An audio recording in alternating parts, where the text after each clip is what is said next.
Hello and good evening. Here's the national news on Wells Radio 89.3 FM, your preferred wholesome radio. We're reaching you live from Wells Broadcasting House along Alafin Avenue, Oloyede Estate, Ibadan. I am Tobi, Owoaje. First, the headlines. President Tinubu approves free CAC registration for 250,000 MSMEs nationwide. Federal government lauds UI, Unilag, others over world university rankings. Oyo government impounds 32 motorcycles, tricycles in overnight Ibadan raid. 8 die, 17 injured in Katsina auto crash. Those are the headlines, now the news in detail.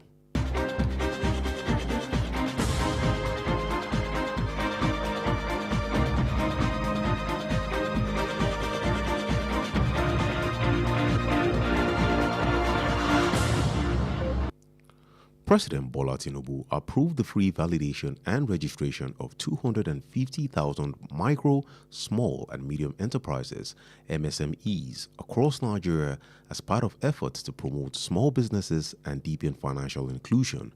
The initiative was announced yesterday at the State House in Abuja during the 8th National MSME Award 2026. According to the presidency, the program is designed to eliminate the financial barriers associated with business registration, enabling nano, micro, and small-scale enterprises to become part of Nigeria's formal banking and regulatory system.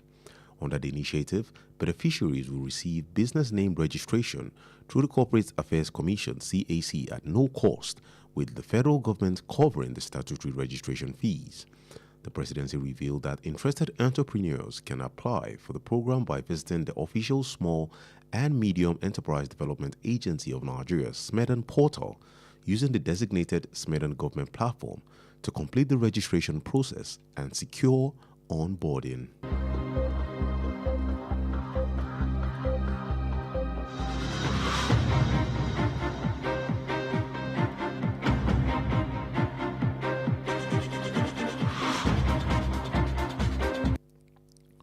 The federal government applauded Nigerian universities for recording their strongest performance against the 2026 Times Higher Education (THE) World University Rankings, describing the achievement as a clear indication that ongoing reforms in the nation's education sector are beginning to earn global recognition. Minister of Education Tuji Alausa gave the commendation in his post on his X handle yesterday, noting that 24 Nigerian universities made this year's global rankings, up from 21 in the previous edition, making Nigeria the most represented country in sub-Saharan Africa. According to Alausa, 17 of the ranked institutions are federal universities, a development he said reflects the progress being made in repositioning Nigeria's public higher education system through sustained investment and policy reforms. He congratulated the University of Ibadan, University of Lagos, Bayero University, Kano, and other universities recognized in the prestigious global rankings.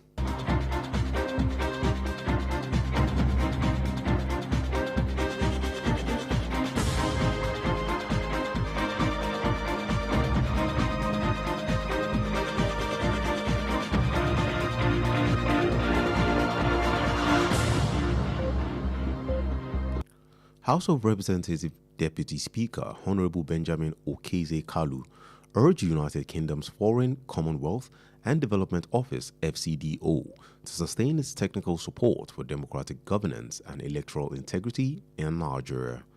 Honorable Kalu gave the charge during a recent meeting with top officials of the FCDO led by the Director General, Network, Christiana Scott in London, on the sidelines of his engagement at the Chapman House. He noted that sustained technical support, comparative learning, and inclusive public consultation are critical to reforms in inclusion, federalism, devolution, local governance, security architecture, and representation of women, young people, and persons with disabilities. The Deputy Speaker also highlighted progress on electoral reforms, including lessons from the 2023 election and provisions of the 2026 Electoral Act, which he said legally recognizes bimodal voter accreditation and electronic transmission of results, while also clarifying jurisdiction and timelines of pre-election litigation.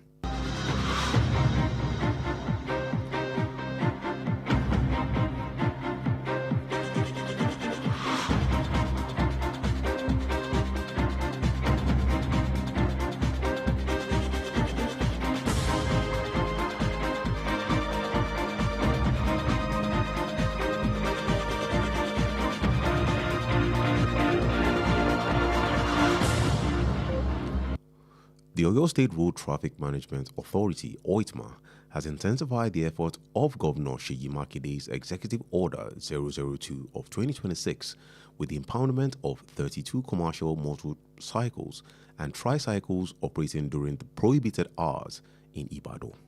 The overnight enforcement exercise, led by the OITMA chairman, Major Adesagba Adekoya, retired, was conducted between 10:30 p.m. and 5:30 a.m.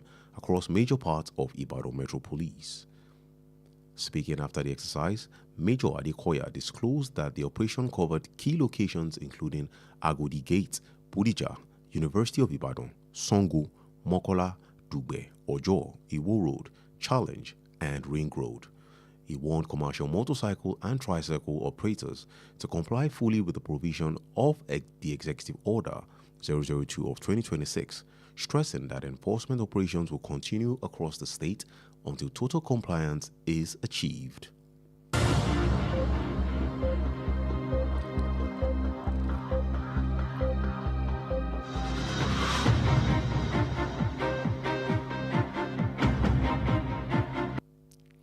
The Social Economic Rights and Accountability Project, SERAP, has called on Senate President Godswill Akpabio and Speaker of the House of Representatives Tajuddin Abbas to immediately refer allegations surrounding the alleged diversion, misapplication, and unaccounted expenditure of over 6.3 billion naira in constituency project funds to anti-corruption agencies for investigation and possible prosecution. The organization also urged the leadership of the National Assembly to ensure that anyone found guilty is prosecuted where sufficient, valid evidence exists and that all misappropriated public funds are recovered and returned to National Treasury. Sarah further demanded the public disclosure of identities of contractors and companies, including their stakeholders and beneficial owners, that allegedly received constituency project funds but failed to execute the project. In a letter dated June 27, 2026, and signed by its Deputy Director, Kolawole Oluwadare, SERAP described the allegations as a serious breach of public trust, the provision of the 1999 Constitution as amended, and international anti-corruption standards.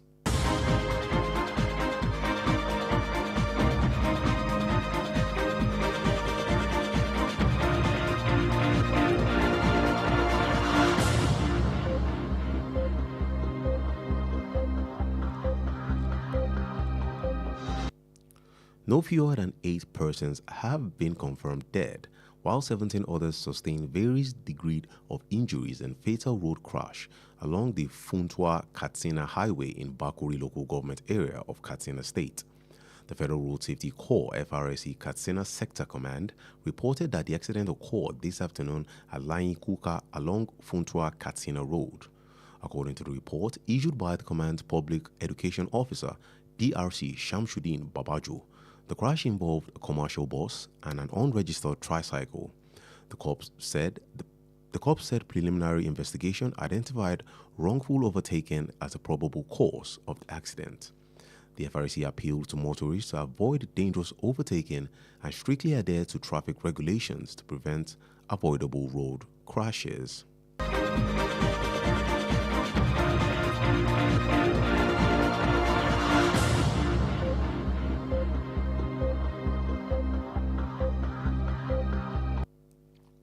And that's it on the national news for tonight. Before we end the news, here are the highlights. President Bola Tinubu approved the free validation and registration of 250,000 micro, small, and medium enterprises across Nigeria as part of efforts to promote small businesses and deepen financial inclusion. Federal government applauded Nigerian universities for recording their strongest performance again in 2026 Times Higher Education World University Rankings, describing the achievement as a clear indication that ongoing reforms in the nation's education sector are beginning to earn global recognition. Oyo State Road Traffic Management Authority intensified efforts of Governor Seyi Makinde's Executive Order 002 of 2026 with the impoundment of 32 commercial tricycles, motorcycles operating during prohibited hours in Ibadan. No fewer than 8 persons have been confirmed dead, while 17 others sustained varying degrees of injuries in a fatal road crash along Funtua-Katsina Highway in Bakuri local government area of Katsina State. The bulletin was compiled and edited by Kemisola Williams. Stay connected with us on all social media platforms at Wells Radio 893. Like our Facebook page at Wells Radio 893 FM fan page. Listen live via our website www.wellsradio893.com. Also, call or WhatsApp Wells Radio Newsroom on 091 6893 2000, 091 6893 2000 for any eyewitness account. I am Tobi Owoaje. Thank you for listening and God bless you.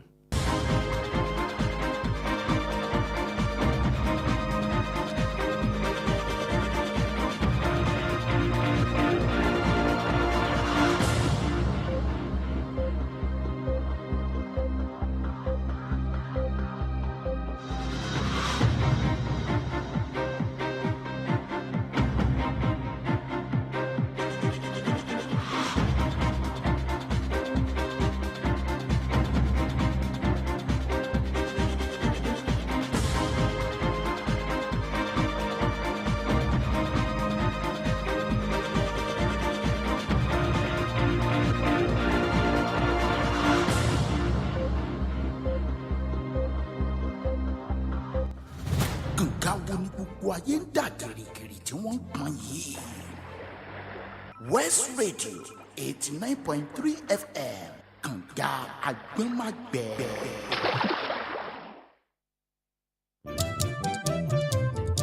Ẹ má gbé kúrò, ẹ má yí kúrò, ẹ má gbé kúrò, ẹ má yí kúrò, 89.3 là wá ń gbọ́. Ẹ má gbé kúrò, má yí kúrò níbẹ̀ o, ẹ má yí kúrò, ní West Radio 89.3 là wá ń gbọ́.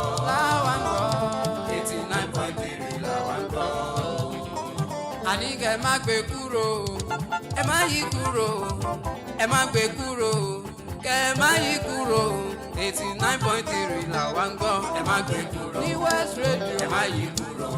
89.3 là wá ń gbọ́. Olúyọ̀lé là wà. 89.3 là wá ń gbọ́. West Radio 89.3 FM Kànga Àgbẹ̀màgbẹ̀.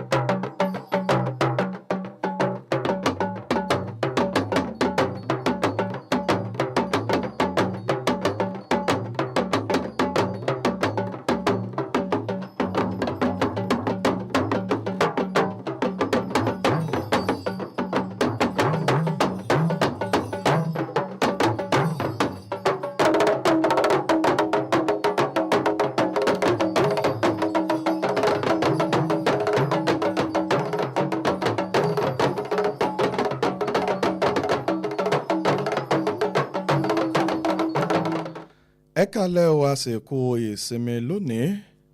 Elédùmarè yóò jẹ́ ká ṣe ọ̀pọ̀ rẹ̀ láyé. Àkójọpọ̀ ìròyìn ilé wa ló ń dé sétí gbọ̀yìn lálẹ́ tòní láti ìkànnì Kànga Àgbẹ̀màgbẹ̀ Wells Radio 89.3 FM eléyìí tí a kalẹ̀ sí òpópónà Láàfin Avenue Olúyọ̀lé Estate ńlẹ̀ Ìbàdàn. Adedamola Oloyede ló mú ìròyìn náà wá sétí gbọ̀yìn. Ṣáájú ẹgbẹ́ àwọn kókó tó wà nínú ìròyìn náà.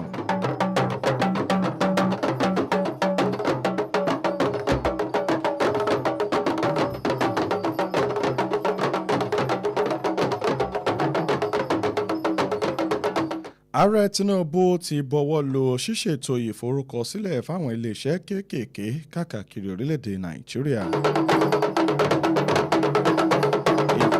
ìjọba àpapọ̀ gbóríyìn fún àwọn ilé ẹ̀kọ́ kan lórí bí wọ́n ti ṣe láǹfààní àti wà lórúkọ àwọn ilé ẹ̀kọ́ tó ṣe dáadáa lágbàáyé.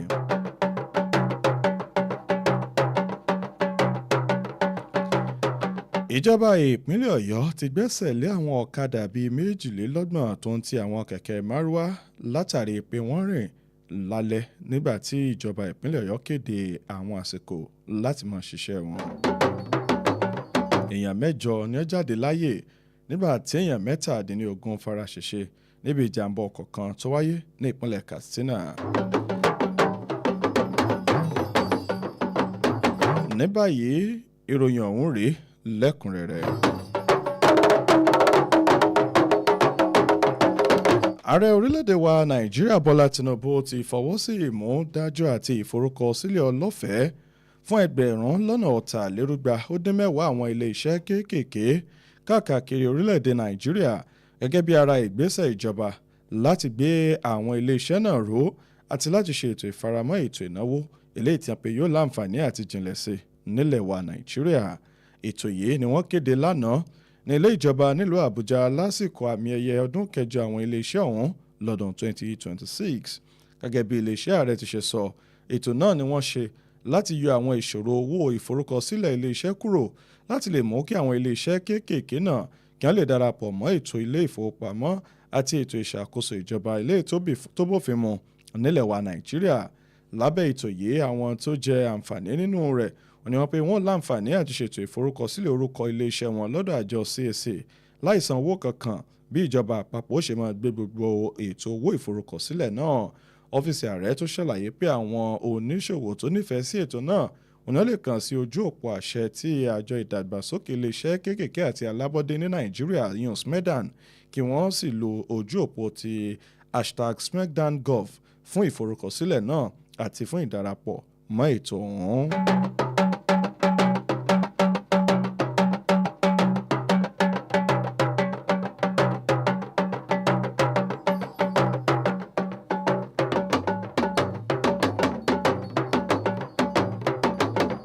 ìjọba àpapọ̀ ilẹ̀ yìí ti gbóríyìn fáwọn ilé ẹ̀kọ́ ifáfitì orílẹ̀-èdè nàìjíríà lẹ́yìn tí wọ́n tún ṣe àṣeyọrí tó lágbára nínú àkójọ ìpele àwọn yunifásitì lágbàáyé eléyìí ti Times Higher Education eléyìí tí wọ́n ṣètò rẹ̀ fún ọdún 2026.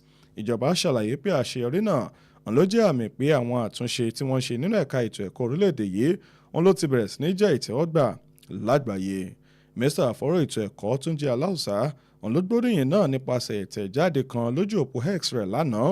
ó ṣàlàyé pé àwọn yunifásitì tó ń lọ bíi 24 láti orílẹ̀-èdè nàìjíríà ni wọ́n wọ inú àkójọ ìpele àgbáyé ọdún yìí ní àfiwé pẹ̀lú 21 eléyìí tí wọ́n wà nínú àtẹ̀jáde tó kọjá, nígbà tó sì fi kún wípé èyí ti jẹ́ kí orílẹ̀-èdè nàìjíríà di orílẹ̀-èdè eléyìí tí ó ní àwọn yunifásitì tó pọ̀ jù lọ nínú àkójọ náà ní apá ilẹ̀ adúláwọ̀.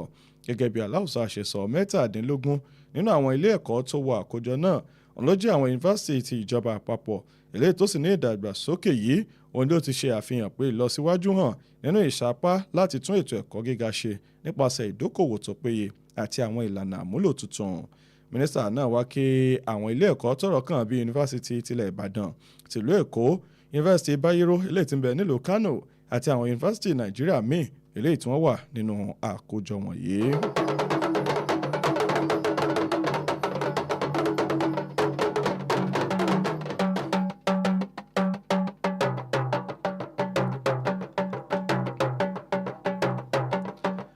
igbákejì abẹnugan ilé ìgbìmọ̀ aṣojú-ṣòfin ilẹ̀ yìí honourable Benjamin Okezie Kalu òun ló ti rọ ọ́fíìsì àjọ ìdàgbàsókè ilẹ̀ Gẹ̀ẹ́sì láti tẹ̀sọ̀wọ̀ wájú láti máa pèsè àtìlẹ́yìn àti ìrànwọ́ fún ìjọba tiwantiwa àti ìdúróṣinṣin ètò ìdìbò lórílẹ̀‐èdè Nàìjíríà.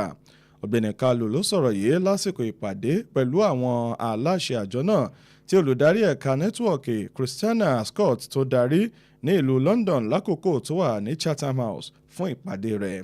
ó ṣàlàyé pé àtìlẹ́yìn ìmọ̀ ẹ̀rọ, ẹ̀kọ́ láti inú ìrírí àwọn orílẹ̀-èdè mìíràn àti ìfọ̀rọ̀wánilẹ́nuwò pẹ̀lú gbogbo àwùjọ òun ló jẹ́ ohun pàtàkì fún àtúnṣe eléyìí tó ní ṣe pẹ̀lú ìfaramọ́ gbogbo ènìyàn, ètò ìjọba àpapọ̀, pípín agbára ìṣàkóso, ìṣèjọba ẹsẹ̀ kùkú, ètò ààbò àti ìṣojú tó péye fún àwọn obìnrin ọ̀dọ́ àti àwọn tí kò tó ní ìlera. Ìgbákejì agbẹnusọ náà tún ṣàlàyé àwọn ìlọsíwájú eléyìí tó ti wáyé nínú àtúnṣe ètò ìdìbò pẹ̀lú àwọn ẹ̀kọ́ eléyìí tí a kọ́ nínú ètò ìdìbò ọdún 2023 àti àwọn ìgbésẹ̀ nínú òfin ìdìbò ọdún 2026 èyí tó sì ṣàlàyé pé òfin tuntun náà òun ló ti fún ètò ìfọwọ́sí ẹ̀rọ BVAS àti fífi èsì ìdìbò ránṣẹ́ nípasẹ̀ ẹ̀mọ̀ ẹ̀rọ ní ìbámu òfin tó sì tún mẹ́nuba agbára ilé ẹjọ́ àti àkókò tó yẹ fún ìgbẹ́jọ́ àwọn ọ̀ràn tó ní ṣe pẹ̀lú ìdìbò ṣáájú ọjọ́ ìdìbò.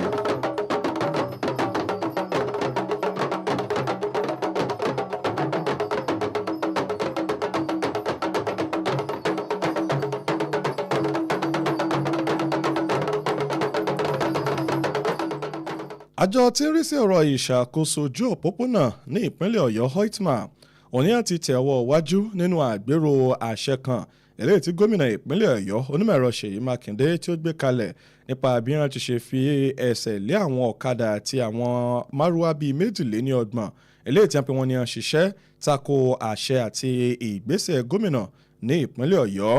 Wọ́n pe ìgbésẹ̀ eléyìí tí wọ́n pe wọ́n láǹfààní àti ṣe àgbérò òfin náà tí wọ́n ṣe lóru mọ́jú òní á pé ó mú kí ẹni tí ṣe ọ̀gá àgbà àjọ Hoitma ọ̀gágun fẹ̀yìntì Adésàgbà Adékọ̀yà eléyìí tí wọ́n pe wọ́n ní a ṣe láàrin aago 10:00 alẹ́ sí aago 5:00 ìdájí láwọn agbègbè káàkiri ìlú Ìbàdàn.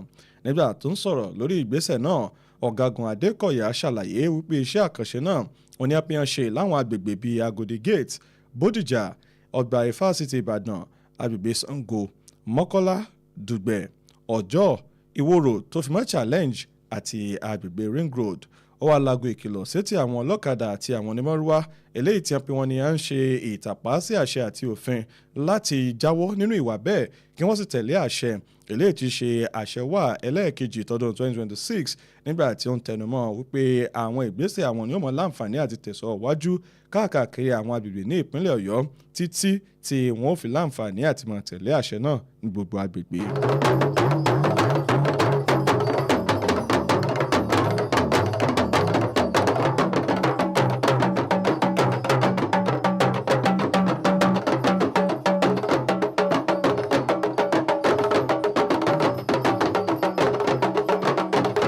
Àjọ serap ló ti pe ẹni tí ṣe ààrẹ ilé-ìgbìmọ̀ aṣòfin ilẹ̀ yìí Godswill Akpabio àti abẹnugan ilé-ìgbìmọ̀ aṣojú ṣòfin Tajudeen Abbas wípé kí wọ́n bẹ̀rẹ̀ ní mọ̀nàwá lórí àwọn nǹkan tó ní ṣe pẹ̀lú àwọn ẹ̀sùn kan tó ní ṣe pẹ̀lú pé àwọn kan darí owó tàbí ṣe àṣìlò tàbí àwọn owó kan tí wọ́n pé wọ́n ní wọn kò lè ṣe àpatẹnujẹ́wọ́ bí wọ́n ti ṣe náà eléyìí tó lé ní bílíọ̀nù 6.3 náírà nínú àwọn iṣẹ́ owó tí wọ́n ti yà sọ́tọ̀ fún àwọn iṣẹ́ àkànṣe láwọn agbègbè kálukú àwọn aṣòjúfin ilé tí wọ́n pé wọ́n sì ń rọ̀ wọ́n láti gbé lọ síwájú àwọn àjọ tí ń gbógun ti ìwà ìbàjẹ́ fún ìwádìí ọ̀rìn kìnìún tó ti àwọn ìpẹ̀jọ́ lọ́nà tó tọ́ àti eléyìí tó yẹ.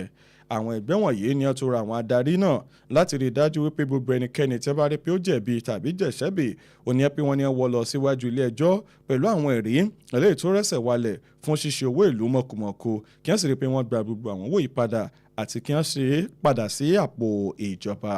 Àjọ serap ló tẹ̀ wọ́ wájú nípa pípè àti rírọ̀ wọ́n láti ṣètò ìtẹ̀jáde àwọn nǹkan tó bá ní ṣe pẹ̀lú ọ̀rọ̀ yìí pàápàá jùlọ àwọn tí wọ́n bá láwọn ti náwó yìí fún àwọn agbaṣẹ́ṣe pé kí wọ́n kéde okọ̀ àwọn agbaṣẹ́ṣe àti àwọn iléeṣẹ́ tí wọ́n gbé fún tó fi mọ́ àwọn tí wọ́n ní kan àbí méjì níṣe nínú àwọn iṣẹ́ àkànṣe eléyìí tí wọ́n ní wọn kò fojú hàn láwùjọ àwọn èèyàn. Nínú lẹ́tà kan tí ọkọ̀ lọ́jọ́ 27 oṣù kẹfà ọdún tá a wà yìí eléyìí tí wọ́n sì bu ọwọ́ lù látọwọ́ ẹni tí ṣe igbákejì ọ̀gá àgbà àjọ náà Kọ́láwọlé Olúwadáre. Àjọ serap ṣàkàwé àwọn ẹ̀sùn yìí gẹ́gẹ́ bí ohun tó ní ṣe pẹ̀lú ohun tó tako ìgbẹ́kẹ̀lé àwọn èèyàn nínú àwọn èèyàn wọ̀nyí eléyìí tó sì wà ní ìbámu pẹ̀lú òfin orílẹ̀-èdè wa Nàìjíríà ọdún 1999 tí wọ́n ti mú àtúnṣe dé bá àti àwọn nǹkan tó ní ṣe pẹ̀lú ìgbójú agbọn tí ìwà ṣíṣòwò ìlú mọ̀kùmọ̀kù lágbàáyé.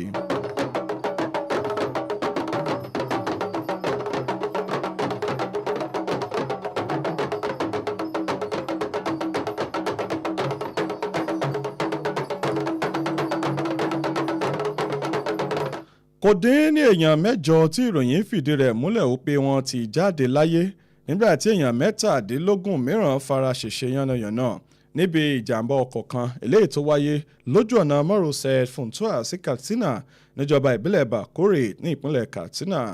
àwọn òṣìṣẹ́ ètò ààbò ojú òpópónà FRSC ẹ̀ka ti ìpínlẹ̀ Katsina òní ṣàlàyé tó sì jẹ́ kó di mọ̀ pé ìṣẹ̀lẹ̀ náà ló wáyé ní ọ̀sán òní ní agbègbè Layinkuka ìyẹn lójú ọ̀nà Funtua sí Katsina.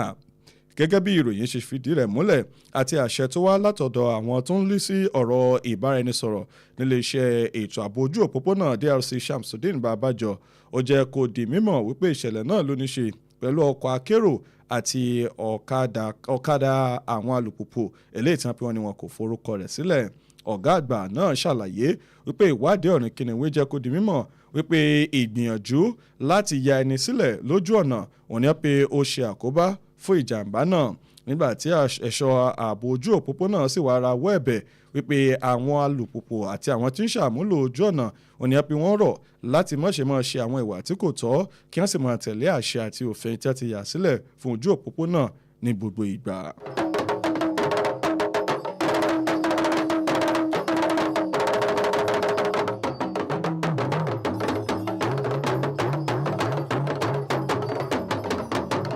àkójọpọ̀ ìròyìn ilé wa fún ti alẹ́ tòní kò ní ju báyìí lọ ṣùgbọ́n kí a tó máa lọ ẹ jẹ́ ká bójú àwọn kókó tó wà nínú ìròyìn náà.